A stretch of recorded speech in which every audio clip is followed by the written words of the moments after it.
விசுவாசம் என்ன செய்கிறது? சோதனையின் காலகட்டத்திலே நன்மையான ஈவு என்று சொல்லப்படுகிற அநேக ஈவுகளிலே விசுவாசம் என்பதான நல்ல ஈவை தேவன் உங்களுக்கு, ஜோதியில் பிதாவாகிய தேவன் உங்களுக்கு எங்க கொடுத்திருக்கிறார்? சோதனையோட நோக்கமே பாவத்தை கர்மதரிக்க செய்து முடிவிலே மரணத்தை அடைய செய்ய வேண்டியதுதான் சோதனையுடைய பெரிய நோக்கமும் எதிர்பார்ப்பா இருக்கிறது. ஆனால் விசுவாசம் அதற்கு இடம் கொடுக்காது. இங்கே முதலாவது நமக்குள்ளாக பொறுமையை ஏற்படுத்துறது விசுவாசம். அந்த பொறுமையுடைய முதல் செயல் நடந்த பிறகு விசுவாசம் உங்களையும் என்னையும் கொண்டு இன்னொரு விஷயம் செய்வதற்காக துணிகரப்படுத்தும். கிரியை செய்யாத விசுவாசத்தோடு நீங்கள் நானும் பரலோகத்திற்கு போக வாய்ப்பில்லை. பரலோகத்திற்கு போக வேண்டும் என்றால் இங்கேயே விசுவாசமானது கிரியை நடப்பிக்க வேண்டும். பாவம் எப்ப பூர்ணமாகிறது? எப்போ உங்களுக்குள்ளாக விசுவாசம் பொறுமையை ஏற்படுத்துமோ அடுத்து விசுவாசம் உங்களை கொண்டு செய்கிற வேலை சோதனை காலகட்டத்தில். சோதனை சொல்றது இல்ல, விசுவாசம் இப்போ ஒன்று சொல்றது உங்களுக்கு பொறுமையை ஏற்படுத்தின உடனே என்ன செய்யணும்ன்றது.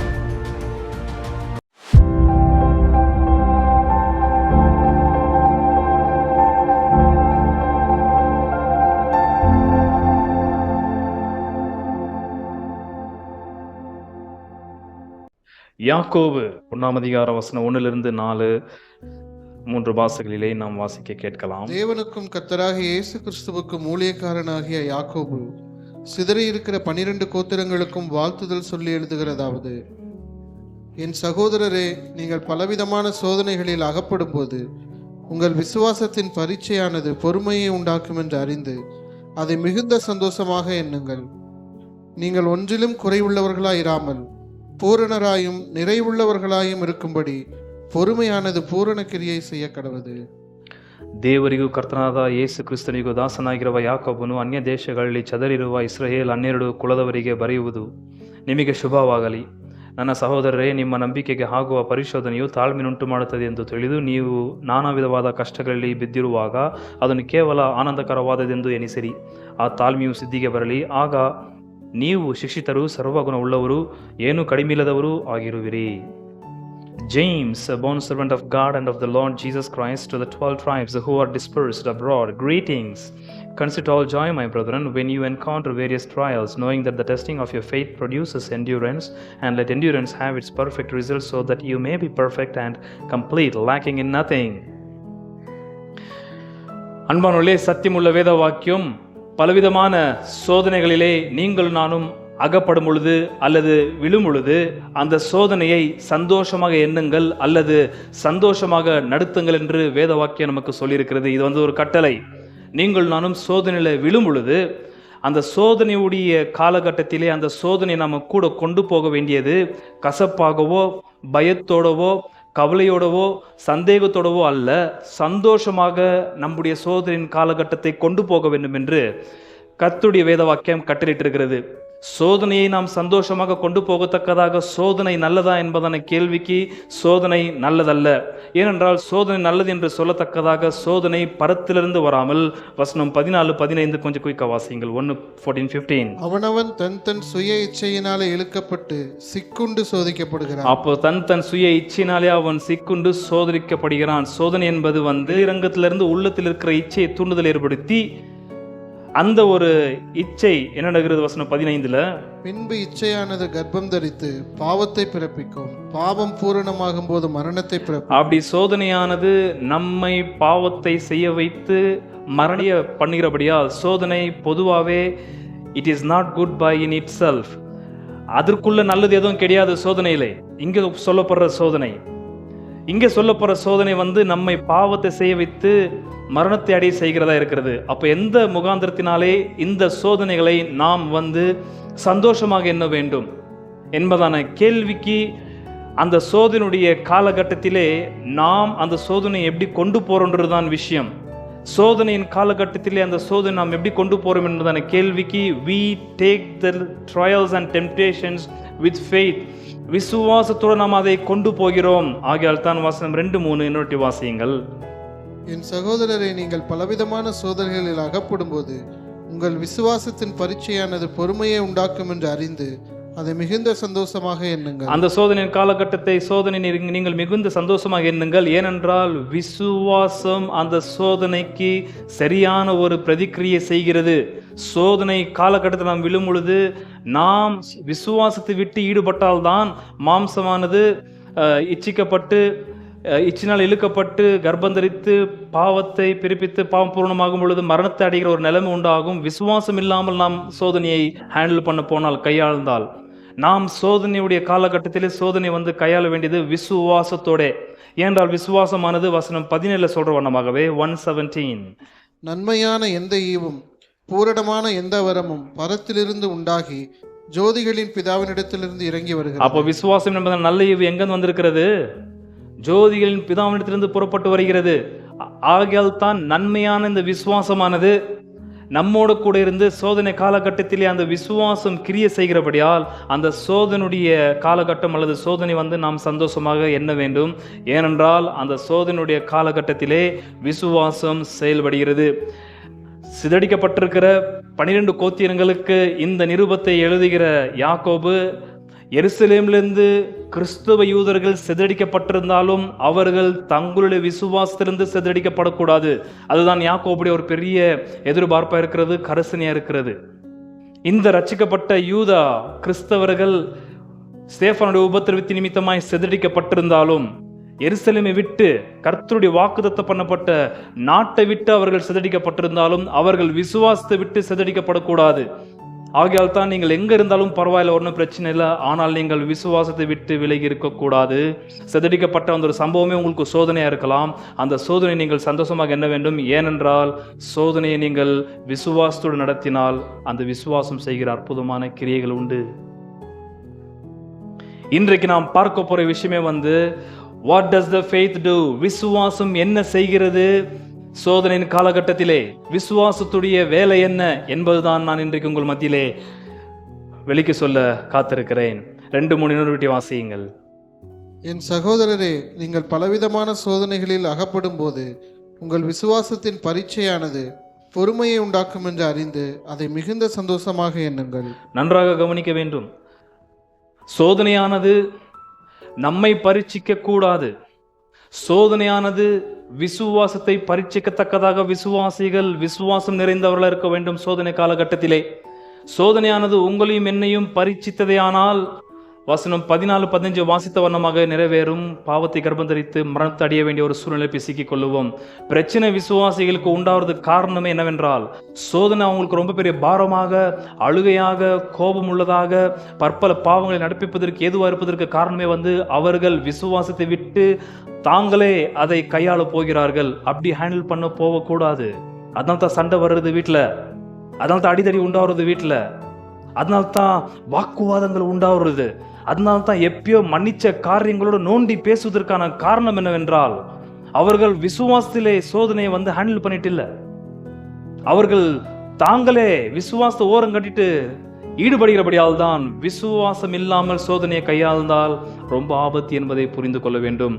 ஆனால் சோதனை வந்து நம்மை தாக்கும் பொழுது நமக்குள் இருக்கிற விசுவாசம் அதை ஹேண்டில் பண்ணத்தக்கதாக நாம் விசுவாசம் நிறைந்தவர்களாக இருக்க வேண்டும்.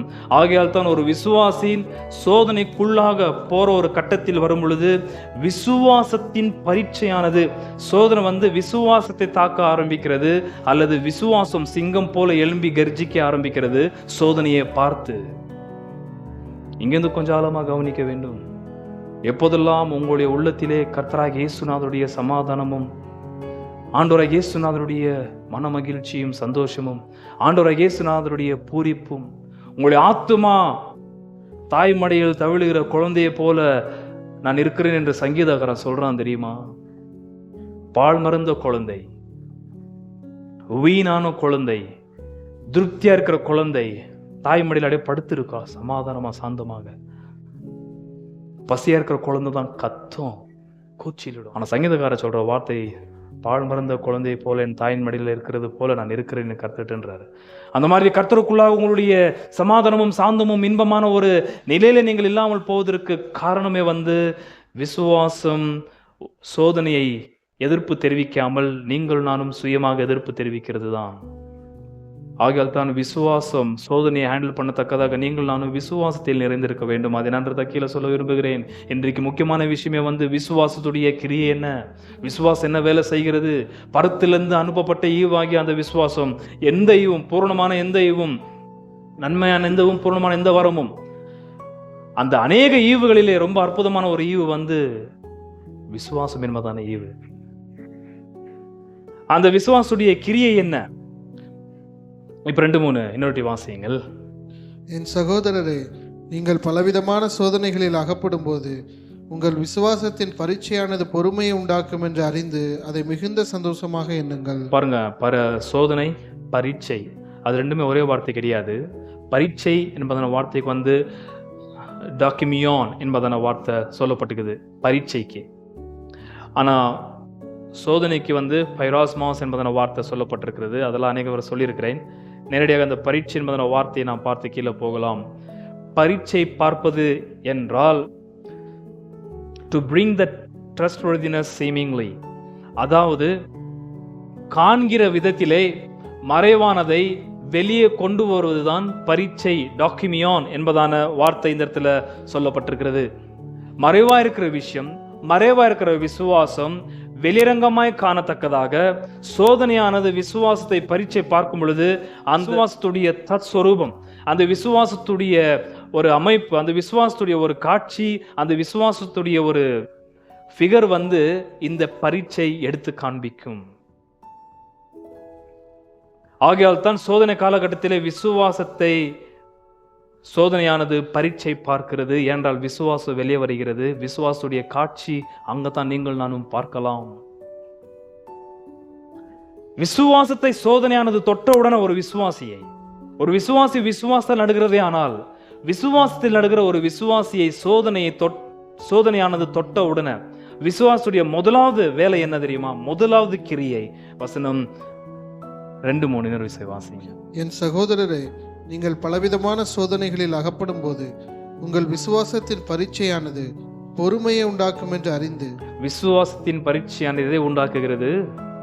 என்னுடைய கேள்வி, சோதனை பொறுமையை உண்டாக்குகிறதா அல்லது விசுவாசம் பொறுமையை உண்டாக்குகிறதா? விசுவாசம் பொறுமையை உண்டாக்குகிறது. அந்த வார்த்தை ரொம்ப முக்கியம். கட்டெர்கொசமாய், காட்டா எர்கான் என்பதன 2 வார்த்தை சேர்ந்த வார்த்தை, அது பொறுமையை உண்டாக்குகிறது, வேலை செய்கிறது. எர்கான் என்பதன வார்த்தைக்கு வந்து வேலை, காட்டா என்பதற்கு வார்த்தை வந்து டவுன். அந்த டவுன்ற வார்த்தை பரத்திலிருந்து இறங்கி வருகிறது. அந்த இறங்கி வர்றதுன்ற வார்த்தை தான் காட்டா என்பதன வார்த்தை இந்த இடத்திலும் சொல்லப்பட்டிருக்கிறது. விசுவாசமானது ஏதோ ஒரு கீழே இறங்கி போய் வேலை செய்யலாம். அடிமட்டத்தில் போய் விசுவாசம் வேலை செய்கிறது. எங்க போய் விசுவாசம் வேலை செய்கிறது? பை தி வே, எங்க விசுவாசம் இருக்கு உங்ககிட்ட? உங்க சரீரத்துல விசுவாசம் இருக்கிறதா? உங்களுடைய மனசுல விசுவாசம் இருக்கிறதா? அல்ல வேற ஏதாவது இடத்துல விசுவாசம் இருக்கிறதா? நன்மையான ஈவு என்று சொல்லப்படுகிற அநேக ஈவுகளிலே விசுவாசம் என்பதான நல்ல ஈவை தேவன் உங்களுக்கு, ஜோதியில் பிதாவாகிய தேவன் உங்களுக்கு எங்க கொடுத்திருக்கிறார்? எங்க உங்களுக்குள்ளாக விசுவாசம் உண்டு? இச்சை எங்க இருக்கிறது? Where do you find lust residing? 4:1 அது ஃபர்ஸ்ட் சொல்லிடா. 4:1 உங்களுக்குள்ள யுத்தங்களும் சண்டைகளும் எதனாலே வருகிறது? உங்கள் அவயவங்களில் போர் செய்கிற இச்சைகளினால் அல்லவா? இச்சை எங்க இருக்குது? 1 சொல்ற வார்த்தை என்ன? அவனவன் தன் சுய இச்சையினாலே இழுக்கப்பட்டு சிக்குண்டு சோதிக்கப்படுகிறான். சோதனை வந்து எங்க தொடுது? இச்சையை தொடுது. அதனால் நீங்கள் நம்முடைய சோதனைகள் வந்து நம்முடைய சரீரத்தில் அவயவங்கள் இருக்கிற இச்சையை தொட விடக்கூடாது. அதனால தான் கை ஓங்குது, அடிக்கிறதுக்கு, சபிக்கிறதுக்கு வாய் திறக்கப்படுது. ஏன்? இச்சையானது நம்முடைய சரீரத்தின் அவயவங்களிலே செயல்படுகிறது. அடிக்க கால் ஓங்குது, தகாத காட்சிகள் பார்க்க தோணுது. நம்முடைய சரீரத்தின் அவயவங்களிலே இச்சை தங்கி இருக்கிறது.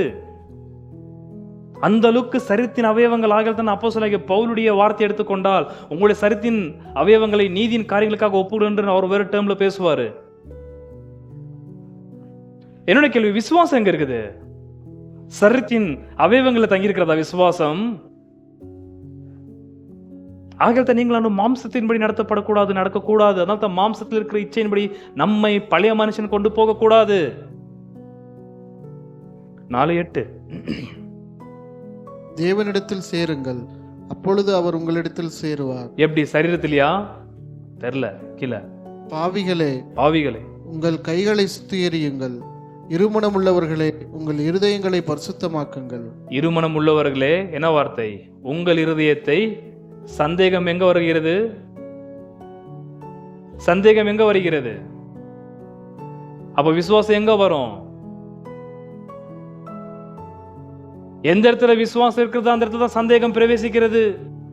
எந்த இடத்துல விசுவாசம் இருக்கிறதோ அந்த இடத்துல குழப்பம் பிரவேசிக்கிறது. ஆகையால் தான் இருதயத்திற்குள்ளாக மனுஷனுடைய மெய்யான மனுஷத்துவத்திற்குள்ளா இருக்கிற அவனுடைய ஆழத்துவத்திற்குள்ளா இருக்கிற மெய்யான பகுதியிலே விசுவாசம் வசிக்கிறது. அந்த இடத்துல விசுவாசம் கிரியை செய்ய ஆரம்பிக்கிறது சோதனை வந்த உடனே. ஆகையால் தான் விசுவாசம் செயல்படும் பொழுது நம்முடைய சரீரத்தின் அவயவங்களிலே தங்கியிருக்கிற இச்சைகளானது செயல்படாது. இயேசு சொன்ன வார்த்தை என்ன? உன்னுடைய கண்கள் உன்னை இடரலாக்கினால் அதை துண்டித்து போடு. உன்னுடைய கரங்கள் உனக்கு இடரல் உண்டாக்கினால் ஒரு கையை வெட்டி போடு. உன்னுடைய கால்கள் உனக்கு இடரல் உண்டாக்கினால் ஒரு காலை வெட்டி போடு. என்ன மீனிங்? சரீரத்தின் அவயவங்கள் செயல்படாமல் இருக்க வேண்டும் என்றால் இச்சை சோதனை காலகட்டத்தில் செயல்படக்கூடாது. இச்சையானது சோதனை காலகட்டத்தில் செயல்படக்கூடாது என்றால் விசுவாசம் செயல்பட வேண்டும். விசுவாசம் தங்கியிருக்கிற இடம் நம்முடைய இருதயம். அங்க போயிடுச்சுனாக்கா உங்களுடைய சரீரத்தின் அவயவங்கள் எது ஒன்றும் செயல்படாது. It become neutralised. 1 என் சகோதரரே, நீங்கள் பலவிதமான சோதனைகளில் அகப்படும் போது உங்கள் விசுவாசத்தின் பரீட்சையானது பொறுமையை உண்டாக்கும் என்று அறிந்து அதை மிகுந்த சந்தோஷமாக எண்ணுங்கள். உண்டாக்கும்ன்ற வார்த்தைக்கு நான் இப்போ சொன்னேன். உண்டாக்கும் என்றால் என்ன? காட்டா ஹெர்கான் என்பதான 2 பதங்கள் சேர்த்த வார்த்தை. அது உள்ள இறங்கி போய் விசுவாசமானது செயல்படுகிறது. அப்படி விசுவாசம் உண்டாக்குது என்பதான வார்த்தைக்கு அர்த்தம் உள்ள போய் விசுவாசம் வேலை செய்கிறது. சோதனை காலகட்டத்தில் எதை செய்யக்கூடாது என்பதற்கான வேலையை விசுவாசம் செய்கிறது. முதல் வேலை என்ன? விசுவாசமானது. இப்போ வாசிங்கள் வசனம் 3. உங்கள் விசுவாசத்தின் பரீட்சையானது பொறுமையை உண்டாக்கும் என்று அறிந்து. பொறுமையை உண்டாக்குகிறது. விசுவாசம் முதலாவது நமக்கு என்னத்தை தருகிறது? பொறுமையை தருகிறது. எவ்வளவு பேருக்கு இந்த இடத்துல பொறுமை இருக்கிறது? பொறுமைக்கு அர்த்தம் என்ன? சும்மா இருக்கிறது பொறுமை அல்ல. அவர் எவ்வளோ பொறுமையாகிறாருன்றதை பார்த்து ஒருத்தர் ஏதோ ஒரு சம்பவம் எடுக்கும்போது சும்மாவே இருந்தாக்கா அதை நம்ம பொறுமையாக எடுத்துக்க முடியாது. அவர் சும்மா இருக்கிறனாக்கா உள்ளத்தில் பழி வாங்குறதுக்காக டேட் குறித்து வச்சிருப்பாரு. இப்போ அடிக்கிறது வேண்டாம், கொஞ்ச நாள் போட்டு அப்புறம் அடிக்கலாம். இப்போ அடிச்சாக்கா 4 பேர் நம்மள தாக்குவாங்க, தண்ணியை கச்சா அடிக்கலாம்னு சொல்லிட்டு அவன் செயல்படாமல் இருக்கிறான். அதுக்கு பொறுமை என்பதான வார்த்தைக்கு அர்த்தம் கிடையாது. இங்கே சொல்ல போற பொறுமை வேற. என்ன அந்த பொறுமைக்கு அர்த்தம்? ஹுப்போமோனே என்பதான வார்த்தை, கிரேக்க வார்த்தை, ரொம்ப அற்புதமான வார்த்தை.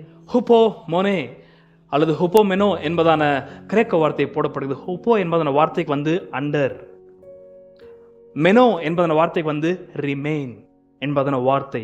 எப்போ சோதனையானது விசுவாசம் தங்கியிருக்கிற இருதயத்தில் சோதனை போய் ஃபர்ஸ்ட் தாக்கும் பொழுது விசுவாசத்தை எடுத்து காண்பிக்கிறானோ அந்த விசுவாசமானது பொறுமையை உண்டாக்கும் என்று சொல்லப்பட்டிருக்கிற வார்த்தைக்கு அர்த்தம் அந்த விசுவாசமானது நம்மை உள்ளான மனுஷனை ஒட்டுமொத்த ஆளுத்துவத்தை அந்த விசுவாசம் என்ன செய்கிறது? தனக்குள்ளாக தங்க வைத்துக் கொள்ளுகிறது. அண்டர் மெனோ என்பதன வார்த்தை, ஹுப்போ மெனோ என்பதன வார்த்தைக்கு அர்த்தம் தனக்குள்ளாக விசுவாசத்திற்குள்ளாக நம்முடைய ஆளுத்துவத்தை தங்க பண்ணிக்கிறது. ரிமெயின், அடக்கி வைக்கிறது. புரிஞ்சுதுங்களா? ஈவன் தப்பா கூட யோசிக்க கூடாது. விசுவாசம் சம்பவம் வெளியத்தில் என்னதான் நடந்தாலும், அது இச்சையான கவர்ச்சிகரமான காட்சியை பார்த்தாலும் தலையில ஓட கூடாது. விசுவாசம் அண்டர் கண்ட்ரோல் பண்ணுது. விசுவாசம் தனக்குள்ளாக வைத்துக் கொள்ளுது. இச்சை அடக்கமுள்ள எங்க வருகிறது? எல்லாமே விசுவாசத்துல தான் வருகிறது. யாருன்னா பார்த்தா அடிக்கிறது போல உங்களுக்கு பழைய பகையினால தோன்றும் போதெல்லாம் விசுவாசம் உங்களுக்கு அந்த எண்ணத்தையே கொடுக்காது. பழைய ஞாபகப்படுத்தி கொண்டு ரிவெஞ்ச் எடுக்கிறத பழி வாங்குற புத்தி விசுவாசம் நமக்கு அருளாது. மண்டியில ஓடவே வைக்காதது. அந்த ஒரு தியானத்தை விசுவாசம் கொடுக்காது. ஃபுல்லு விசுவாசம் கண்ட்ரோல் செய்கிறது, தங்க பண்ணுகிறது என்பதான வார்த்தையின் அர்த்தம் அது. ஒரு துஷ்டாந்தத்துக்கு யாக்கோபு தான் ரொம்ப கிராஃபிக்கா பேசுவார். ஒட்டுமொத்த நிருபமும் பார்த்தீங்கன்னா உங்களுக்கு அப்படியே காட்சி பொருள் போல பேசுவார் அவர். 1:6 ஒரு உதாரணத்துக்கு இங்க சொல்றாரு பாருங்க. எப்படி 1 ஆப்போசிட்டா இருக்கும் இங்க சொல்ற. ஆனாலும் அவன் எவ்வளவாகிலும் சந்தேகப்படாமல் விசுவாசத்தோடு கேட்க கடவன். சந்தேகப்படுகிறவன் காற்றினால் அடிபட்டு அலைகிற கடலின் அலைக்கு ஒப்பாயிருக்கிறான். நன்றாக கவனியுங்கள். காற்றினால் அடிபட்ட கடலின் அலைக்கு ஒப்பாயிருக்கிறான். யாரு? சந்தேகப்படுகிறவன். அந்த காத்து எதுக்கு ஒப்பிட்டு பேசுறாரு? சோதனைக்கு. சோதனை தூக்கின்னு போயிடுது நம்மள. சோதனை எந்த இடத்துல தூக்கின்னு போகணுமோ அந்த இடத்துல கொண்டு போயிடுது. ஆகையால் தான் அவனவன் தன் தன் சுய இச்சினாலே இழுக்கப்பட்டு சோதனையானது கொண்டு போய் இழுத்து எங்க கொண்டு போய் என்ன செய்ய வைக்கணும் அதை செய்ய வச்சிருது.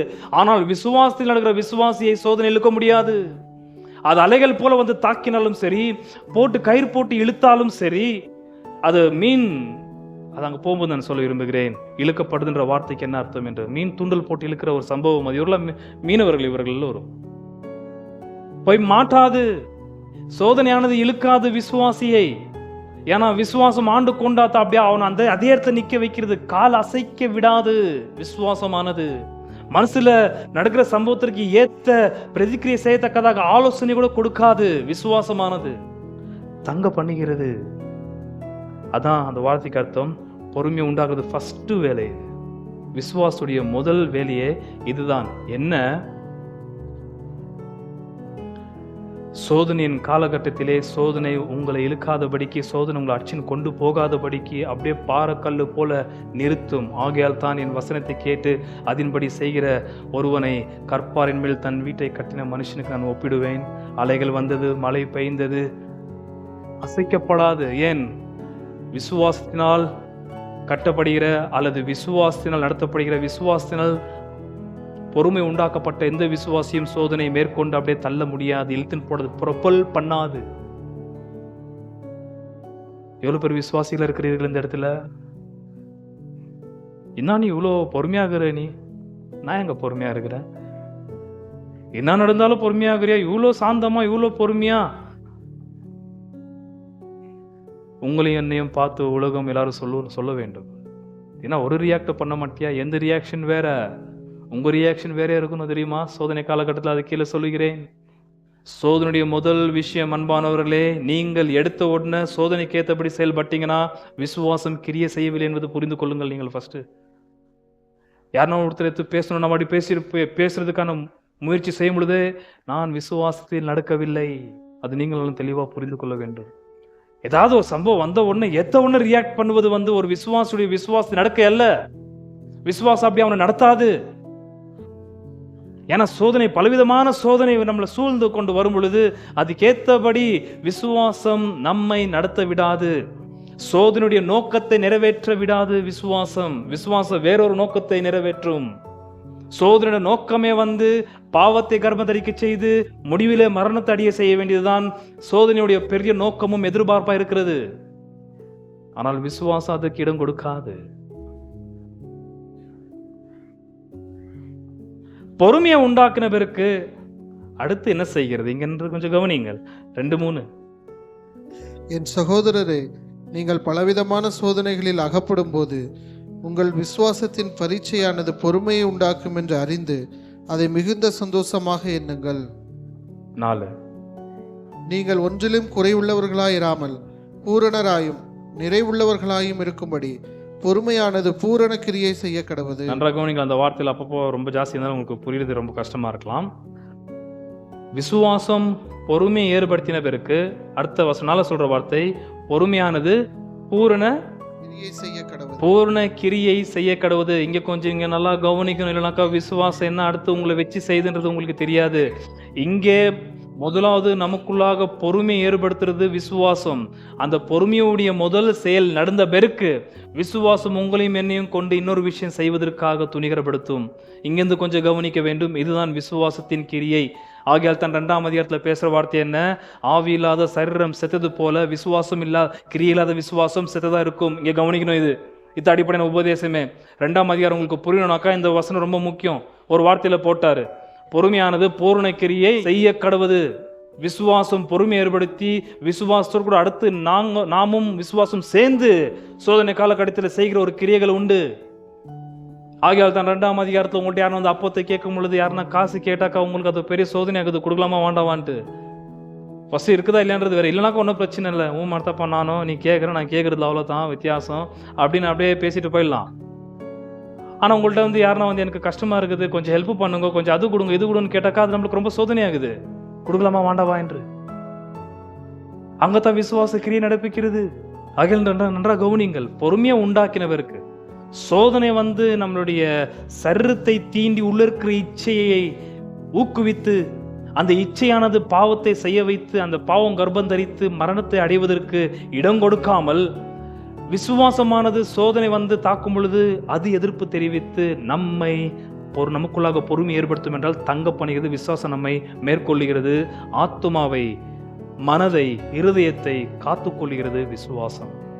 அது முடிந்தவுடனே அடுத்த விஷயம், பொறுமையானது பூரண கிரியையை நடப்பிக்க கடவது என்பதான வார்த்தை அந்த இடத்துல சொல்லப்படுகிறது. அதனது பூரண கிரியை. ரொம்ப ஷார்ட்டா சொல்லின்னு பேர் மேல்நோட்டமா உங்களுக்கு புரியுற மாதிரி. இவ்வளவு தூரம் பேசியது உங்களுக்கு புரிஞ்சுதா? பூரண கிரியை பத்தி இப்ப சொல்ல விரும்புகிறேன். ரொம்ப கஷ்டமான விஷயம் அது. உங்களுக்கு புரியாம இருந்தா கவனிச்சீங்கன்னா ரொம்ப சுலபமா கர்த்தர் உங்களுக்கு புரிய வைப்பார். என்ன அந்த பூரண கிரியை?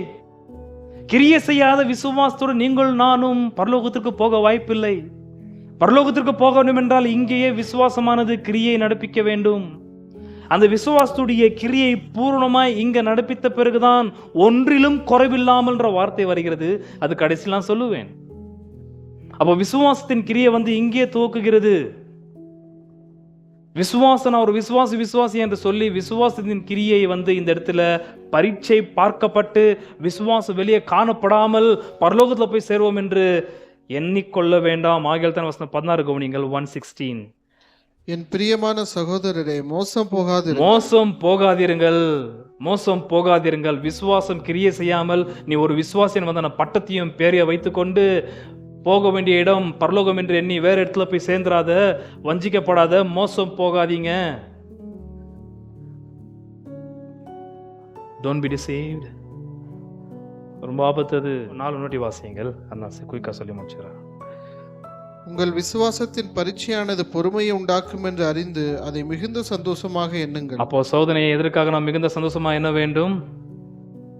விசுவாச வேலை செய்து. விசுவாசம் ஃபர்ஸ்ட் பொறுமை ஏற்படுத்துகிறது. ரெண்டாவது அந்த விசுவாசம் உங்களை கொண்டு அடுத்த வேலை செய்கிறது. என்ன அந்த அடுத்த வேலை? கவனிங்கள் வசனம் 4. நீங்கள் ஒன்றிலும் குறைவுள்ளவர்களாயிராமல் பூரணராயும் நிறைவுள்ளவர்களாயும் இருக்கும்படி. நன்றா அதெல்லாம் பிடிச்சி நான் கடைசியில் சொல்லுவேன் அது ஷார்ட்டா. எனக்கு முக்கியமான இன்னொரு விஷயம் தான் அடங்கி இருக்கிறது. பொறுமையானது பூரண கிரியை செய்ய கடவுது. பொறுமையானது பூரண கிரியையை செய்ய கடவுது. ஆங்கிலத்தில் எப்படி வருது? அண்ட் லெட் என்டியூரன்ஸ், பொறுமை, have its perfect result, பூரண கிரியை. இந்த பூரண கிரியை, பர்ஃபெக்ட் என்பதான வார்த்தை ஃபர்ஸ்ட் நான் சொல்ல விரும்புகிறேன்.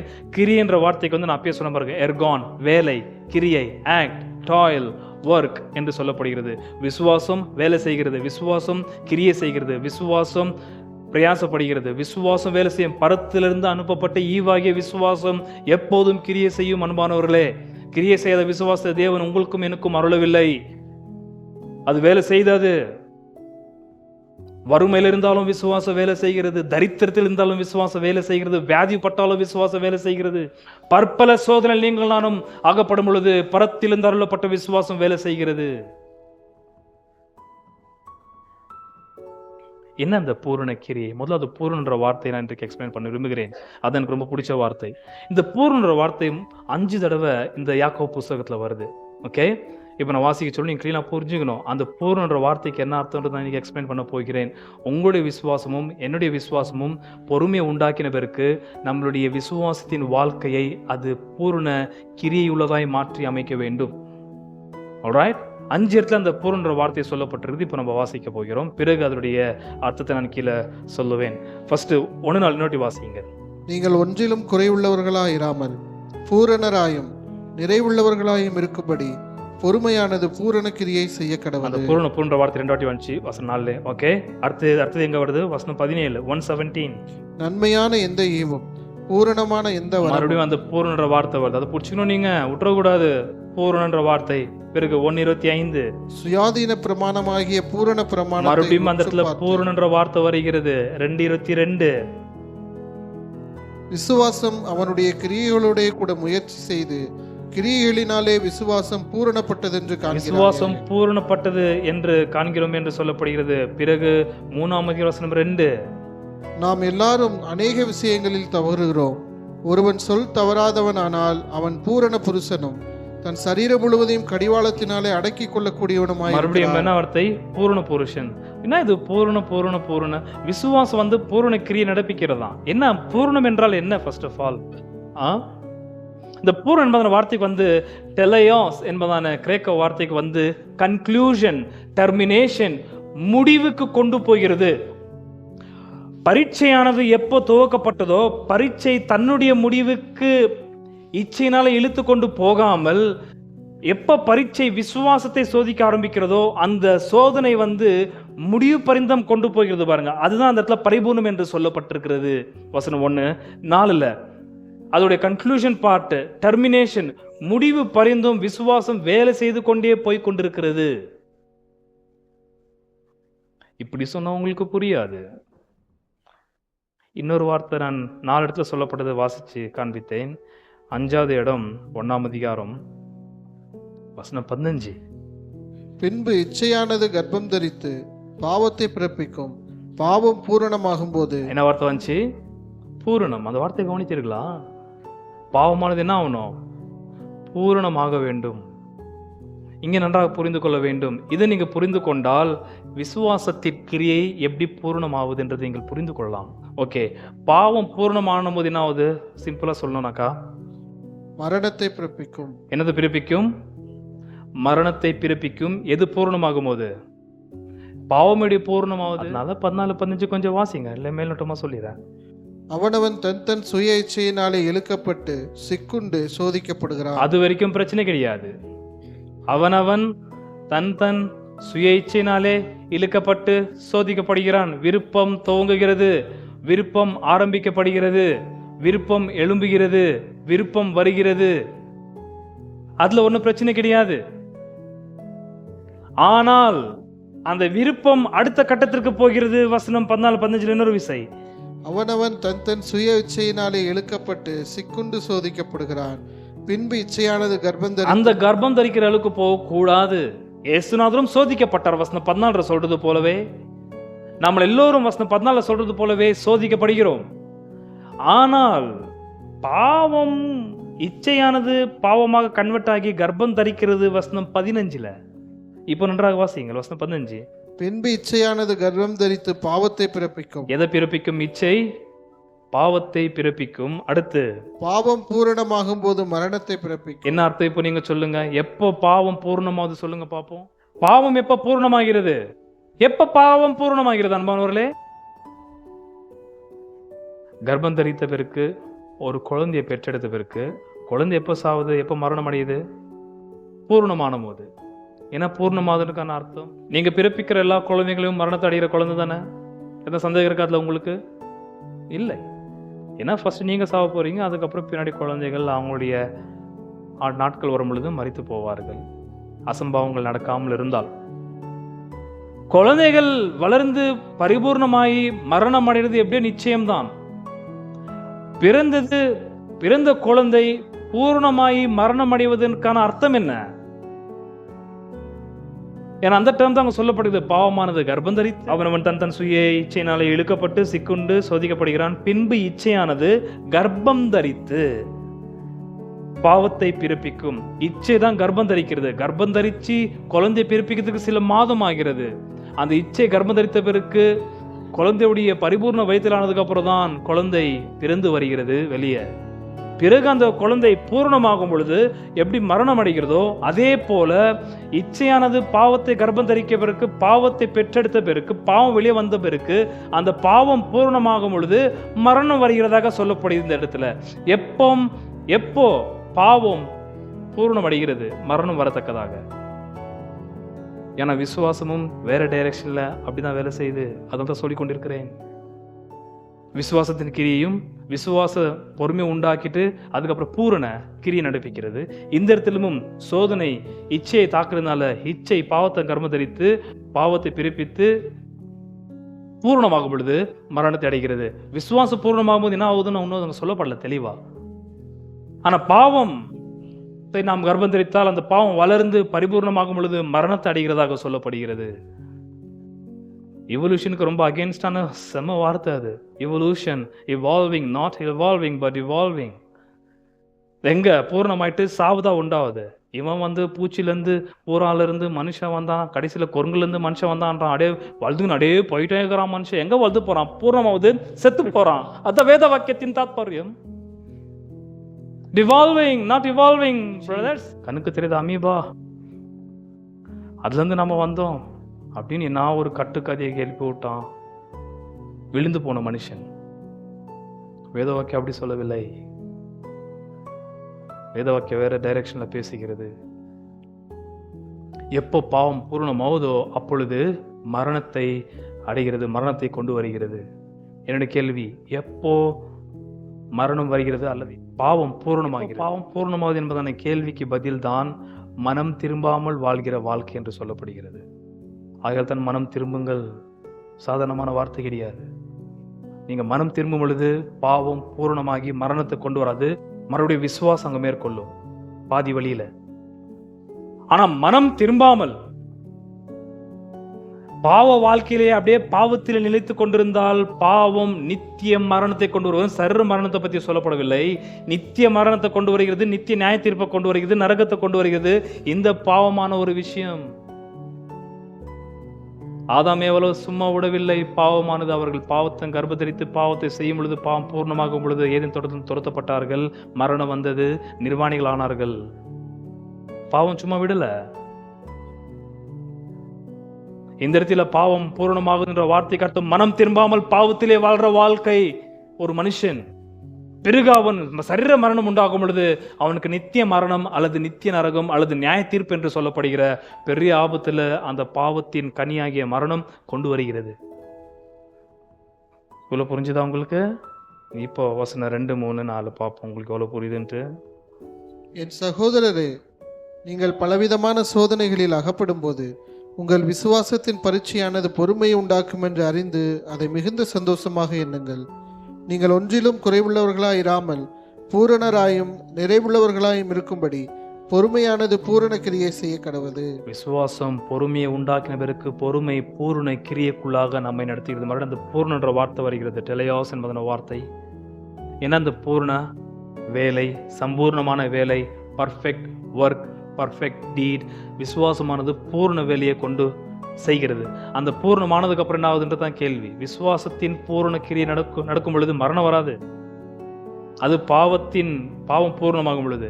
விசுவாசத்தின் கிரியை பூர்ணமாகும் போது என்ன நடக்குதுன்றது தான் பாயிண்ட். அங்க முதலாவது விசுவாசத்திலே நடக்கிற ஒரு விசுவாசி சோதனையானது தொடும் பொழுது அந்த விசுவாசம் அவனுக்கு பொறுமையை ஏற்படுத்தும். அந்த விசுவாசிக்கு பொறுமையை ஏற்படுத்தின உடனே விசுவாசி சோதனைக்கு ஏற்ற கிரியைகளை காண்பிக்காமல் அவன் வேற வேலையை துவக்குகிறார். அவர் சும்மா இருக்க மாட்டார். விசுவாச எதிர்பார்க்கிற வேலையை சோதிக்கப்படுற விசுவாசி செய்யாமல் விசுவாச சொல்ற வேலையை அவர் செய்ய ஆரம்பிக்கிறார். அடுத்து விசுவாச பொறுமையை ஏற்படுத்தின உடனே சோதனைக்கு ஏற்ற மாதிரி ரியாக்ட் பண்ண வேண்டாம். உணர்ச்சி வசப்பட்டு நடுகிற சம்பவங்கள், கேட்கிற சம்பவங்கள், காண்கிற காட்சிகளை பார்த்து ரியாக்ட் பண்ண வேண்டாம் என்று சோதனை நமக்குள்ளாக பொறுமையை ஏற்படுத்தினவருக்கு விசுவாசம் வேற டைரக்ஷன்ல கொண்டு போகுது, ஆப்போசிட் டைரக்ஷன்ல கொண்டு போகுது. இந்த கிரியைகளின் நடப்பி என்று ஆரம்பிக்கிறது. என்ன அந்த கிரியை? விரும்புகிறீங்களா? நீங்க விரும்பினா நான் சொல்றேன். என்ன அந்த விசுவாசத்தின் கிரியை? நான் பொறுமையாகிறேன் சோதனை காலகட்டத்தில். ஆனால் அந்த பொறுமையின் காலகட்டத்தில் நான் பொறுமையாக இருந்து மாத்திரம் போதாது, விசுவாசத்தின் கிரியை நான் நடப்பிக்க வேண்டியதாகுது. ஏன்னா சோதனை கிரியை ஆயின்னு இருக்கு அந்த சைடு. அதனால விசுவாசத்தின் கிரியை நான் செய்ய வேண்டும். பொறுமை மாத்திரம் எனக்கு போதாது, அடுத்து நான் விசுவாசத்தின் கிரியை பூர்ணமாக வரைக்கும் நான் வேலை செய்ய வேண்டியதா இருக்கிறது. என்ன அந்த விசுவாசத்தின் பூர்ணமான கிரியை? எவ்வளவு பேர் தெரிய விரும்புறீங்க? வேண்டானாக்கா நீங்க அழுதுன்னு தான் இருக்கணும், கண்ணீர் விட்டுன்னு தான் இருக்கணும், கோபப்பட்டுன்னு தான் இருக்கணும், கடுப்பா இருந்து தான் ஆகணும். ஏன்னா சோதனை உங்களை அப்படிதான் நடத்தும். கை ஓங்க வைக்கும், அடிக்க வைக்கும், ஓட செய்யும். எதுனா ஒன்று உங்களை விடவே விடாது. சோதனையானது காற்றினால் அடிப்படுகிற அலைகளுக்கு ஒப்பா இருப்பீர்கள். காத்து எப்படி அலைய சும்மா அப்படியே தூக்கின் மோத வைக்குதோ, எப்படி இழுக்குதோ, அதே போல சோதனை உங்களையும் என்னையும் இழுக்கும். விசுவாசம் நமக்குள்ளாக செயல்படாமல் போனதே. ஆனால் அதனால் நீங்களான விசுவாசத்தை செயல்படுத்தணும். அவங்க 1000 பேசினாலும் அவங்க பேச்சுக்கு விசுவாசம் இடம் கொடுக்கவே கொடுக்காது. என்னத்தான் உணர்ச்சி வசப்படுத்தினா விசுவாசம் மாத்திரம் செயல்படலை, சோதனை நம்மளை கொண்டு போய் எங்கன்னா ஒரு இடத்துல போய் சேர்த்து விட்டு பாவத்தை கரும்பு தடிக்க வச்சு மரம் தடைய வச்சிடும். அதனால யார் என்ன பேசினாலும் எங்கேருந்து எந்த விதமான தாக்கங்கள் வந்தாலும் விசுவாசிகள் 24 மணி நேரமும் நடத்தப்பட வேண்டும். எல்லாம் ரொம்ப கஷ்டம். நீங்க சில பேர் மயங்கி கூட பேசலாம், மயக்கலாம். மயங்கிறதா நீங்க? எவ்வளோ மயங்கி பேசுவாங்க. மயங்க கூடாது. ஏன் விசுவாசத்தில் நடக்கிறவன் யார் மயக்கினாலும் மயங்க மாட்டான். அவன் மயங்கிறது கிறிஸ்துவுக்கு ஒண்டிதான். ஏன்னா மயங்குறதே இல்லை, இவனுக்கு அந்த உணர்ச்சியே இல்லையா? எல்லாம் இருக்குது. விசுவாசம் பார்த்தோன்னா மயங்கணும். சில பேருக்கு அது ஒண்ணு, ஆம்பளைங்கனாலே நம்மளை பார்த்துல மயங்கிடுறாங்க. எல்லா ஆம்பளைங்க அப்படி இல்லை சகோதரிமார்களே. நீங்க எவ்வளவு அழகா நீங்க உங்களை அப்பிக்கணும் வந்தாலும் உங்களை பார்த்து மயங்குறதே கிடையாது. நாங்க ஐயோ பாவம் தான் பரிதாபப்படுறோம். சில பேருக்கு ஒரு எண்ணம், என்னை பார்த்தா எல்லாருக்கும் பிடிக்கும், எல்லாரும் என்னை ஃபாலோ பண்ணிட்டு வராங்க. யாரும் உன்னை ஃபாலோ பண்றான்? திருடணும் உனக்கு உன்ட்டு வந்து புடின்னு போறவன் தான் வருவான் பின்னாடி, பார்த்துப்போ. விசுவாசத்தில் நடக்கிறவனை வந்து நீங்க சாதாரணமா மயக்க முடியாது. எப்படியே ஆதம மயக்கிட்டா ஏவாளு, ஏவாளை மயக்கிட்டான் பிசாசு. ஏன்னா 2 பேரும் விசுவாசத்துல இல்லை. எல்லாரும் நீங்கள் மயக்க முடியாது. ஆனா விசுவாசத்தில் நடக்கும்போது உலகத்துக்கே அது பெரிய மயக்கமா இருக்கும். ஆகையால் தான் பூமியை தலைகீழ் ஆக்குகிறவர்கள் இந்த இடத்துல வந்திருக்கிறார்கள் என்று பவுலும் சீலாவை பார்த்து சொன்னார்கள் உலகத்தார், அதிபதிகள். என்ன அந்த விசுவாசத்தின் பூர்ண வேலை உங்களுக்கு வேணுமா? அது நீங்க அது காட்டினீங்கன்னா ரொம்ப நல்லா இருக்கும். கடைசியில் அது என்ன கொண்டு வரது ரொம்ப முக்கியமான விஷயம். நல்ல கனியை கொண்டு வருகிறது விசுவாசத்தின் பூரண கிரியை. பாவத்தின் பூரண கிரியை மரணத்தை கொண்டு வருமே ஆனால், நியாய தீர்ப்பு கொண்டு வருமே ஆனால், நரகத்தை கொண்டு வருமே ஆனால், பிசாசுடைய செயல்களை கொண்டு வருமே ஆனால், பிசாசுடைய அழுத்தத்தையும் பிசாசுடைய தொந்தரவுகளை கொண்டு வருமே ஆனால், பாவத்தின் பூரணம் விசுவாசத்தின் பூரண கிரியை வேற ஒண்ணு கொண்டு வருகிறது. என்ன அந்த பூரண கிரியை? எப்போ உங்களுக்குள்ளாக விசுவாசம் பொறுமையை ஏற்படுத்துமோ, அடுத்து விசுவாசம் உங்களை கொண்டு செய்கிற வேலை சோதனை காலகட்டத்தில். சோதனை சொல்றது இல்ல, விசுவாசம் இப்போ சொல்றது உங்களுக்கு பொறுமையை ஏற்படுத்தின உடனே என்ன செய்யணும்ன்றது. என்ன அது? வசனம் 22, 23, 24, 25 வசனங்கள். அல்லாமலும் நீங்கள் உங்களை வஞ்சியாதபடிக்கு திருவசனத்தை கேட்கிறவர்களாய் மாத்திரமல்ல, அதன்படி செய்கிறவர்களாயும் இருங்கள். எங்க கொண்டு போகுது விசுவாசம்? விசுவாசம் எங்க கொண்டு போகுது? முதலாவது விசுவாசம் திருவசனத்தை கேட்க செய்கிறது, கேட்ட திருவசனத்தை செய்ய வைக்கிறது. எது? விசுவாசம். விசுவாசம் விட்டு நீங்க செயல்பட்டால் சோதனை என்ன சொல்தோ நீங்க கேட்கணும், சோதனை என்ன சொல்தோ நீங்க பார்க்கணும், சோதனை என்ன சொல்தோ அதை நீங்க செய்ய வேண்டியதாயிடும். ஆனால் விசுவாசம் அப்படி விடாது. விசுவாசம் திருவசனத்தை கேட்க வைக்கும். விசுவாசம் திருவசனத்தை கேட்டதை செயல்படுத்த வைக்கும். வஞ்சிக்கப்படாதீங்க. சோதனை உங்களை வஞ்சித்திரும். வெறும் கேட்டதை மாத்திரம் அங்கே நிறுத்திக்காதீங்க. விசுவாசம் அங்க அதோடு நிறுத்தப்படாது. விசுவாசம் கேட்ட சத்தியத்தை செயல்படுத்தும். கீழே போங்க அப்படியே. எண்ணத்தினால் எனில் ஒருவன் திருவசனத்தை கேட்டும் அதன்படி செய்யாதவனானால் கண்ணாடியிலே தன் சுவாப முகத்தை பார்க்கிற மனுஷனுக்கு ஒப்பாயிருப்பான். இங்கதான் எனக்கு ரொம்ப முக்கியமான விஷயம். விசுவாசம் செய்யற விஷயத்தை கவனியுங்கள். அந்த சுவாபமுகலாம் அங்க போகும்போது நான் பார்க்கலாம். எனக்கு அடுத்து கீழே போங்க. அவன் தன்னைத்தானே பார்த்து அவ்விடம் விட்டு போன உடனே தன் சாயல் இன்னதென்பதை மறந்து விடுவான். ஏன் மறந்துடுறான்? சுபாவ முகத்தை பார்த்து. எவ்வளவு பேர் கண்ணாடியில உங்க முகத்தை பார்த்துட்டு வந்தீங்க? எஸ். மற்றவங்களாம் அப்படியே வந்துட்டீங்களா? எவ்வளவு பேர் கண்ணாடியில முகத்தை பார்த்துட்டு வந்தீங்க காலையில? எல்லாரும் லேடிஸ் கேட்கவே வேண்டாம். எவ்வளவு பேருக்கு ஞாபகம் இருக்கு நீங்க கண்ணாடியில பார்த்துருந்தீங்க எப்படி இருக்கிறீங்கன்ட்டு?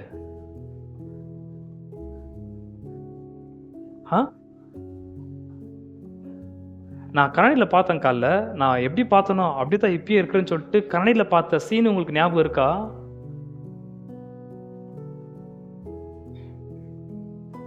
இதெல்லாம் அங்கே போகும்போது நான் சொல்ல விரும்புகிறேன்.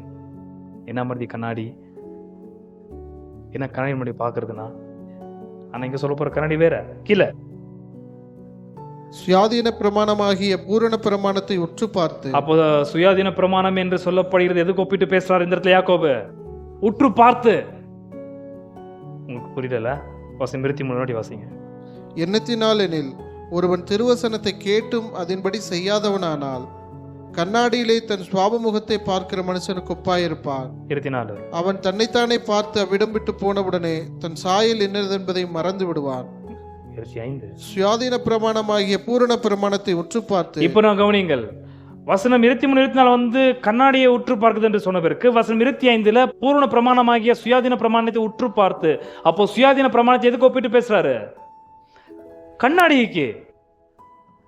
கண்ணாடிக்கு சுயாதீன பிரமாணமாகிய பூரண பிரமாணத்தை உற்று பார்த்து. அடுத்த வார்த்தை அதிலே நிலைத்திருக்கிறவனே கேட்கிறதை மறக்கிறவனாயிராமல். அந்த நிலைத்திருக்கின்ற வார்த்தை ரொம்ப முக்கியம். பாராமெனோ என்பதன வார்த்தையின் அர்த்தம்.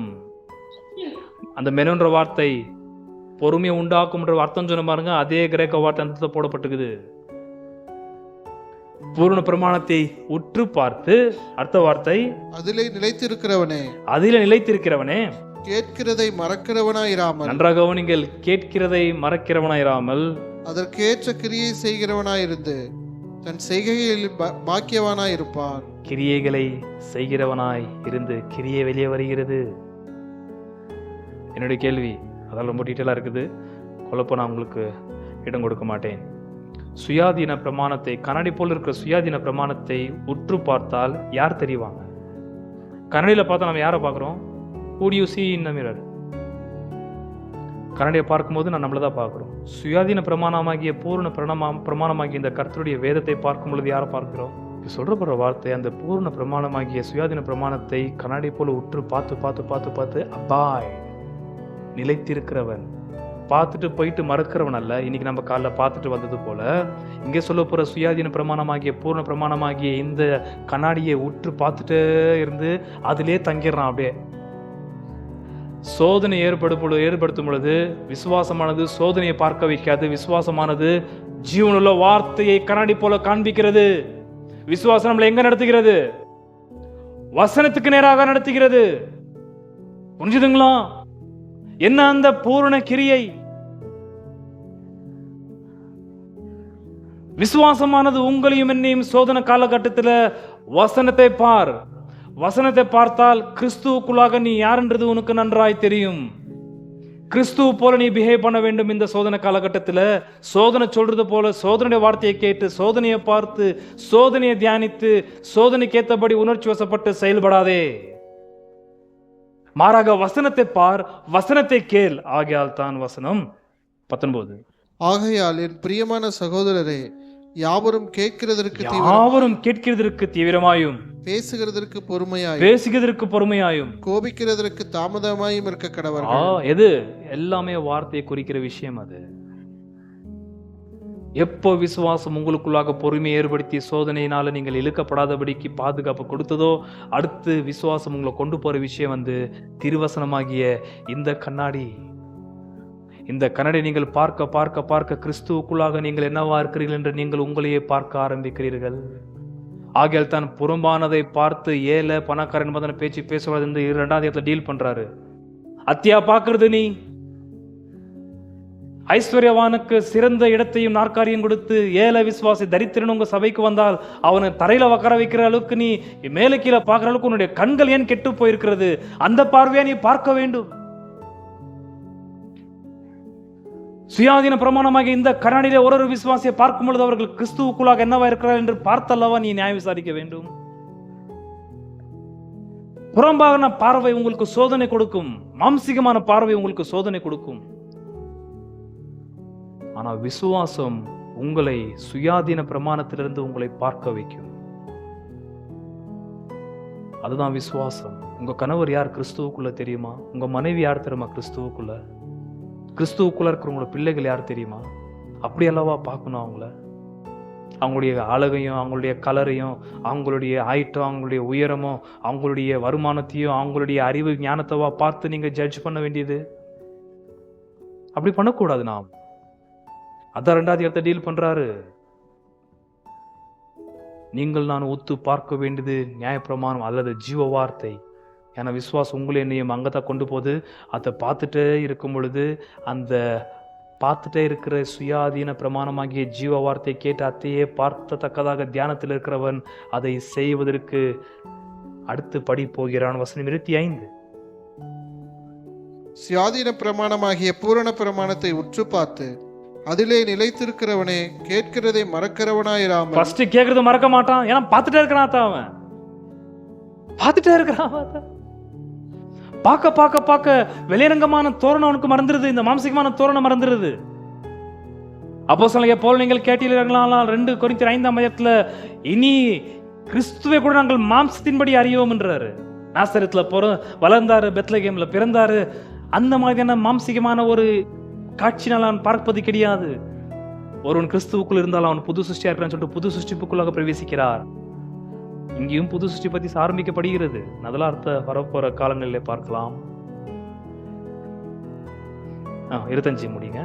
அதற்கேற்ற கிரியை செய்கிறவனாய் இருந்து தன் செய்கையில் பாக்கியவனாய் இருப்பான். எப்படி இருப்பான்? செயல் என்னவா இருப்பான்?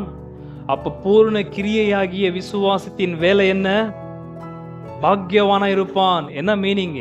blessed in his deeds. பாவம் பூர்ணமாகும் போது என்ன நடக்குது? அநேகர் வீட்டுல போய் எனக்கு உண்டாகிற ஒரு மன வியாகுலமே அதுதான். பாவம் அந்த அளவுக்கு வேலை செய்து இது செய்யறது பாவம்ன்றது கூட அவனுக்கு பகுத்தறிவு இல்லாத சண்டை போட்டுங்கிற வீட்டுல இவ்வளோ ஒரு சண்டை கொடூரமா சண்டை போறி இவ்வளோ ஒரு மிருக வெறித்தனம் வருது, அடிக்கணும் ஒதுக்கணும்ன்றதெல்லாம் அப்பவே உனக்கு புரியலையா? பாவத்தினால் ஏற்கனவே இச்சனால் இழுக்கப்பட்டிருக்கிற பாவம் ஒன்று நடத்தின்னு இருக்குது. அதோட முடிவு வந்து மரணம் தான். சீக்கிரமா மனம் திரும்பு, தப்புன்றது உணர்ந்துக்கோ. ஆகையால் தான் 4வது இடத்துல வாசிது என்ன? பாவிகளை விபசாரரே மனம் திரும்புங்கள். அங்க வந்து மனம் திரும்புவதை பத்தி பேச 4வது அதிகாரத்துல அந்த அளவுக்கு பத்தி நெறிது குடும்பம். இந்த ஒரு கோபத்துல செயல்படுறியா? அப்போ கூட உனக்கு உன் மண்டிலே ஏறலையா? சோதனை உன்னை கொண்டு போயிட்டு ரொம்ப தூரம்ட்டு பாவ செய்யத்தக்கதாக பாவத்தை செஞ்சுன்னு இருக்கிற உன்னை பூர்ணமாவல. மனம் திரும்புங்கள். பூர்ணமாயிடுச்சுன்னா ரொம்ப கஷ்டம். விசுவாசம் அப்படி செய்யாது.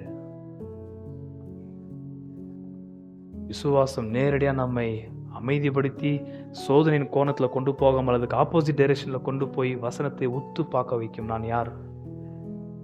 இது சொல்றது கேட்கிறவனா? நான் எனக்கு அதிபதி யார்? இந்த சோதனையா? எனக்கு ஆண்டவர் யார்? இந்த சோதனையா? கண்ணடி போல இருக்க சுயாதீன பிரமாணத்தை நீங்கள் பார்க்கும் பொழுது, அத்தியை ஊத்து பார்த்து பார்த்து பார்த்து பார்த்து பார்த்து தியானப்படும் பொழுது அடுத்து வேரில் இறங்குறீங்க. அப்பொழுதுதான் அவன் செயல்களிலே பாக்கியவானா இருப்பான். என்ன மீனிங் தெரியுமா பாக்கியவான்ற வார்த்தைக்கு அர்த்தம்? செயல் இங்கே சொல்லப்படுதுங்க, பரலோகத்துல இல்ல. அது விசுவாசத்தின் பூர்ணம் ஆகும் பொழுது விசுவாசத்தின் வேலை அது. பாக்கியவானா இருப்பான். blessed. இந்த பாக்கியன்ற வார்த்தை மறுபடியும் 1:12 வருது. லாஸ்டா சொல்லி முடிச்சிடறேன். சோதனை செய்கிற மனுஷன் பாக்கியவான். யார் பாக்கியவான்?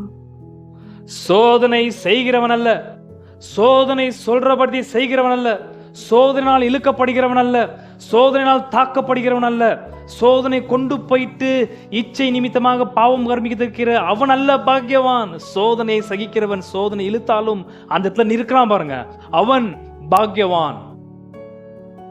புரிஞ்சுதா? மறுபடியும் இந்த பாக்கியம்ன்ற வார்த்தை அங்க வந்தது. இப்போ 4 வாசிச்சு மறுபடியும் 12 வாசிக்கிறேன், அப்பதான் புரியும் உங்களுக்கு. 4, நீங்கள் ஒன்றிலும் குறைவுள்ளவர்களாயிராமல். என்ன அதுல ஒன்றிலும் குறைவுள்ளவர்களாயிராமல்? விசுவாசிங்க இங்க எவ்வளவு பேர் ஒன்றிலும் குறைவு இல்லாம இருக்கிறீங்க? கை தூக்குங்க பார்க்கலாம். 4 வாசிங்க. நீங்கள் ஒன்றிலும் குறைவுள்ளவர்களாயிராமல் பூரணராயும் நிறைவுள்ளவர்களாயும். நன்றாக கவனிங்கள். நீங்கள் ஒன்றிலும் குறைவுள்ளவர்களாக இருக்கக்கூடாது. இது வேதம் எதிர்பார்க்கிற ஒரு விஷயம். ஏன்? 2ஆம் அதிகாரங்க. எனக்கு அந்த வார்த்தை வாசிக்காம இருக்க முடியல. ப்ளீஸ் 5. என் பிரியமான சகோதரரே, கேளுங்கள். தேவன் இவ்வுலகத்தின் தரித்திரரை விசுவாசத்தில் ஐஸ்வர்யவான்கள். எவ்வளவு பேர் விசுவாசிகள் இந்த இடத்துல? அன்பானவர்கள், எவ்வளவு பேர் இந்த இடத்துல விசுவாசிகள்? உங்களை பத்தி சொன்ன வார்த்தை அது. ஒத்து பாருங்க அதை தயவு செய்து. நீங்க யாரு? 2:5 யாரு? விசுவாசத்தில் தேவன் உங்களை ஐஸ்வர்யவான்களாக்கி இருக்கிறார். நீங்க யாரு? நீங்க கோடீஸ்வரன், ட்ரில்லியன். நீங்க யார்? அது சத்தமா சொல்லுங்க. பத்தி அவருக்கு எவ்வளவு உற்சாகம் வருது. உண்மையா இல்லையோ கேட்கறதுக்கு நல்லா இருக்குது. விசுவாசத்தில் நீங்கள் ஐஸ்வர்யவான்கள். கிறிஸ்துவுக்குள்ளாக உங்களுடைய சொத்து வந்து, உங்களுடைய அசெட் வந்து கணக்கு பார்க்க முடியாது. தெரியுமா? இந்த பூமியில் இருக்கிறவன் எவ்வளவு வாங்குவான் எல்லாம்? ஒரு ஸ்டேட்டை வாங்கிடுவானா? ஸ்டேட்டை வாங்குற கொடுத்துக்கிறான்னு வச்சுக்கோங்க. ஏன்னா இயேசுனா சொல்லியிருக்கிறாரு, இந்த உலகம் முழுவதும் நீ ஆதாயப்படுத்தினாலும் உலகம் முழுவதும் ஆதாயப்படுத்தாலும் ஆளுங்க இருக்கிறாங்க. நீங்க யார் தெரியுமா? உங்களுடைய ஐஸ்வர்யமும் உங்களுடைய செல்வந்தங்களோடு தெரியுமா உங்களுக்கு? பூமியில ஒருத்தண்டி அவ்வளோ இருக்காது. தேவன் சொல்ற வார்த்தை, விசுவாசத்தில் ஒரு பூமியில மனுஷனுடைய பார்வைக்காரெல்லாம் தரித்திரனா தர்றான் பாருங்க. விசுவாசிகள் அவன் பார்வைக்கு தான் அவன் தரித்திரன். ஆனா வானத்தையும் பூமியை படைத்த தேவனுடைய பார்வைக்கு விசுவாசி பெரிய கோடீஸ்வரன். ஏன்னா அவருக்கு பிறந்திருக்கிறான். ஹல்லேலூயா. 17-18 எனக்கு ரொம்ப உற்சாகமாகுது உங்களை பார்க்கும்போது. 1:17-18. நன்மையான எந்த ஈவும் பூரணமான எந்த வரமும் பரத்திலிருந்து உண்டாகி ஜோதிகளின் பிதாவினிடத்திலிருந்து இறங்கி வருகிறது. அவரிடத்தில் யாதொரு மாறுதலும் யாதொரு வேற்றுமையின் நிழலும் இல்லை. அவர் சித்தம் கொண்டு தம்முடைய சிருஷ்டிகளில் நாம் முதற்பலன்கள் ஆவதற்கு நம்மை சத்திய வசனத்தினாலே பிறப்பித்தார், பிறக்க வைத்தார். அவருக்கு பொருந்துங்க. நாம தேவதூதர்கள் தேவனால் உண்டாக்கப்பட்டவர்கள் டைரக்டாக, ஆதாம் டைரக்டாக உண்டாக்கப்பட்டான். நீங்கள் நானும் மாம்சிகமாக கிறிஸ்துவுக்குள்ளாக சுவிசேஷத்தில் மறுபடியும் பிறப்பிக்கும் வரைக்கும் நாம் பிறந்தவர்கள் என்றுதான் சொல்லப்பட்டிருக்குது. நம்முடைய பெற்றோர் நாம் பிறந்தவர்கள். ஆனால் நம்மை தேவனுடைய பிள்ளைகள் என்று சொல்லத்தக்கதாக டைரக்டா தேவனை நம்மளை மறுபடியும் சிருஷ்டித்தார். மறுஜென்ம முழுக்கினாலே நம்மை மறுபடியும் பிறப்பித்தார். ஆகையால் விசுவாசத்தில் நீங்கள் நானும் யாரு? கோடீஸ்வரன். அது விசுவாசத்தை உங்களுக்கு காட்டும் தெரியுமா? 4:1-4. நீங்கள் ஒன்றிலும் குறைவுள்ளவர்களாய் இராமல் பூரணராயும் நிறைவுள்ளவர்களாயும் இருக்கும்படி பொறுமையானது பூரண கிரியை செய்ய கடவது. நன்றாக நீங்கள் விசுவாசத்தின் பொறுமை பூரண கிரி நடப்பிக்கும் பொழுது நீங்கள் ஒன்றில் என்ன இருக்க மாட்டீங்க? குறைவுள்ளவர்களா இருக்க மாட்டீங்க. அது விசுவாசம் உங்களுக்கு கொடுக்குது. அதுவும் தான் விசுவாசி எப்போதும் பூரணம் உள்ளவன். அவன்கிட்ட குறையே இருக்காது. என்ன மாதிரி வார்த்தை பாருங்க. அது என்ன அர்த்தம்? எவ்வளவு தலை பிச்சுக்கினாலும் உங்களுக்கு பதில் கிடைக்காது. அதுக்கு கர்த்தர் தான் உதவி செய்யணும். பரத்திலிருந்து நன்மையான எந்தையும் நன்மையான பூரணமான எந்த வரும் எங்கேருந்து வருது? பரத்திலிருந்து வருது. அதனால இந்த ஜீவ வார்த்தை பரத்திலிருந்து வந்து அந்த ஜீவ வார்த்தையை புரிந்து கொள்ள வேண்டும் என்றாலும் பரத்திலிருந்து வெளிப்பாடு கிடைக்கணும். என்ன ஒன்றில் குறைவில்லை என்றால் இப்போ வசனம் 12 வாசிங்கள். 1:12. சோதனையை சகிக்கிற மனுஷன் பாக்கியவான், அவன் உத்தமன் என்று விளங்கின பின்பு கர்த்தர் தம்மிடத்தில் அன்பு கூறுகிறவர்களுக்கு வாக்குத்தத்தம் பண்ணின ஜீவ கிரீடத்தை பெறுவான். எதை பெறுவான்? என்ன அந்த ஜீவ கிரீடம் என்றால்? விசுவாசம் தன்னுடைய கிரியினாலே பூர்ணப்படும் பொழுது உங்கள் எல்லோருக்கும் ஜீவ கிரீடத்தை கொடுக்கிறது. பாவம் பூர்ணமாகும் பொழுது உங்களுக்கு மரணத்தை கொடுக்கிறது. வித்தியாசம் புரியுதா உங்களுக்கு? ஒன்னாவது இடத்துல இருக்கிறது கான்ட்ராஸ்ட். பாவம் பூர்ணமாகும் பொழுது உங்களுக்கு மரணத்தை, நித்திய மரணத்தை கொடுக்கிறது. விசுவாசத்தின் கிரியை பூர்ணமாகும் பொழுது உங்களுக்கு ஜீவ கிரீடத்தை கொடுக்கிறது. ஹல்லேலூயா. அந்த டைரக்ஷன் தான் விசுவாசம் உங்களை என்ன கொண்டு போகிறது. ஆகையால் சோதனை நாங்கள் என்னவாக என்ன வேண்டும்? சந்தோஷமாக என்ன வேண்டும். ஏன் புரியுதா இப்போ சந்தோஷன்ற வார்த்தைக்கு அர்த்தம்? சோதனையில சந்தோஷத்துக்காக கிடையாது. ஆகையால் தான் நீங்களும் நானும் பூரணராகத்தக்கதாக ஒட்டுமொத்த ஜீவனையும் கிரீடம் போல பெறத்தக்கதாக விசுவாசம் பூர்ணமாகும் பொழுது அது நமக்கு அருளப்படுகிறது. ஆனா பாவம் பூர்ணமாகும் பொழுது மரணத்தை கண்டிப்பாய் கொண்டு வரும். தயவு செய்து ஜாக்கிரதையா இருங்கள் அன்பானவர்கள்.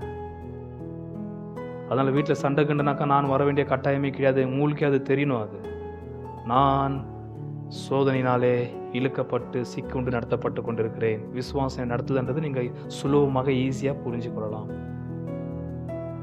வீட்டில் எப்பவுமே வாக்குவாதன்றது அது சரியில்லை. எப்பவுமே சண்டைன்றது சரியில்லை. விசுவாசம் அப்படி கிடையாது. எப்பயோ ஒரு வாட்டி வாக்குவாதம் ஏதோ அறியாத புரியாத அறியாமையினால வந்தா அது ஒத்துக்கலாம். சில பேர் பாரு வாக்குவாதமா நியாயமா? அது நீங்க யாரை பார்க்குறீங்க? சுயாதீன பிரமாணமாகிய கனடியலாவா? அதை பார்க்க நீங்க யாருன்றது தெரியுது. அந்த கனடி வழியாக நீங்கள் உங்க துணையாளரை பார்க்கும் பொழுது அல்லவா அவங்க யாருன்றது அவங்க உங்களுக்கு புரியுது. அப்படி பார்க்கும்போது அவங்க மீது மதிப்பு மரியாதை உண்டாக வேண்டாம். தேவனை உங்களை பணக்காரன் கோடீஸ்வரன் மரியாதையா கூப்பிடுறாரு. நம்மளே உலகத்தான் மட்டமா பேசுறான். பிச்சைக்காரன், ஏழை, தரித்திரன், தாழ்த்தப்பட்ட ஜாதி, மிதிக்கினவன அப்படின்ட்டு அவன் பேசுறான். கர்த்தர் சொல்ற வார்த்தை, விசுவாசத்தில் இருக்கிற எந்த குலத்தில் எந்த கோத்திரத்தில் எந்த மதத்தில் இருந்தாலும் சரி, அவன் விசுவாசியா இருந்தால் விசுவாசத்தில் அவன் என்னுடைய ஐஸ்வர்யவான், அவனுடைய பணக்காரன். கர்த்தரை நம்மளை அப்படி பார்க்கும்போது நீங்க உங்க வீட்டில் இருக்கிற கிறிஸ்துவ உங்களை அப்படி பார்க்க கூடாது அன்பானவர்களே. இந்த மாதிரிலாம் நீங்க ஒரு பார்வை விடலா இருந்தால் உங்க வீட்டில் ஏன் சும்மா வாக்குவாதவாது சண்டைவாது சொல்லுங்க பார்க்கலாம். நீங்க பெரிய கோடீஸ்வரர். மாம்சீகமா பார்த்தா ரொம்ப தப்பாயிடும். அப்படி பார்க்க கூடாது. நீங்கள் நானும் பார்க்க வேண்டியது கண்ணாடியாகிய திருவசனத்துல பார்க்க வேண்டும். அதுதான் விசுவாசம் உங்களுக்கும் எனக்கும் கற்பிக்க. அதான் விசுவாசத்தின் நடக்கை. அந்த விசுவாசத்தின் நடக்கை தான் கர்த்தரை அன்பு கூறியவர்களுக்கு என்ற வார்த்தை வருது. அங்கதான் விசுவாசம் கர்த்தரை அன்பு கூறி வைக்கிறது. விசுவாசத்தின் பூர்ண கிரியில் ஆகிய விசுவாசிகள் எல்லோருக்கும் நன்மைகளை செய்ய வைக்கிறது. அப்படி நீங்களும் நானும் விசுவாசத்தில் ஐஸ்வர்யவான்களா இருக்கிறோம். ஏனென்றால் விசுவாசத்தின் கிரியை ஜீவ கிரீடத்திற்கு கொண்டு போய் நம்மை நிறுத்துகிறது. சோதனையின் கிரியை மரணத்தில் கொண்டு போய் விசுவாசத்தின் பூர்ண கிரியை ஜீவ கிரீடம். ரைட்? நீங்கள் எல்லோரும் விசுவாசத்திலே ஐஸ்வர்யவான்களா இருக்கிறீர்கள். விசுவாசத்தின் ஐஸ்வர்யத்தை நீங்கள் நான் அனுபவிக்க வேண்டும் என்றால் விசுவாசத்தில் நடக்க வேண்டும், அல்லது விசுவாசத்தின் கிரியை நடப்பிக்க வேண்டும். சோதனை சொல்றது எல்லாமே செய்யக்கூடாது.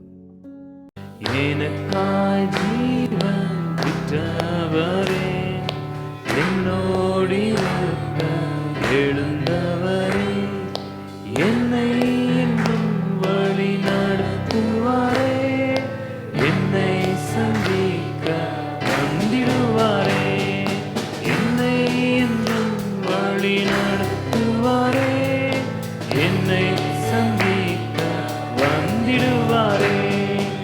இயேசு போதுமே, இயேசு போதுமே, எந்த நாளிலுமே என் நிலையிலுமே எந்த வாழ்வினிலே இயேசு போதுமே.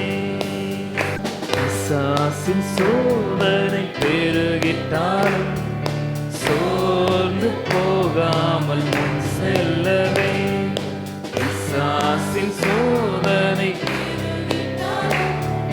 சோர்ந்து போகாமல் முன் செல்லவே, உலகமும் மாமிசமும் மயக்கிட்டாலும் மயங்கிடாமல் முன்னேறவே, உலகமும் மாமிசமும் மயங்கிடாமல் முன்னேறவே. இயேசு போதுமே, இயேசு போதுமே, எந்த நாளிலுமே என் நிலையிலுமே எந்த வாழ்வினிலே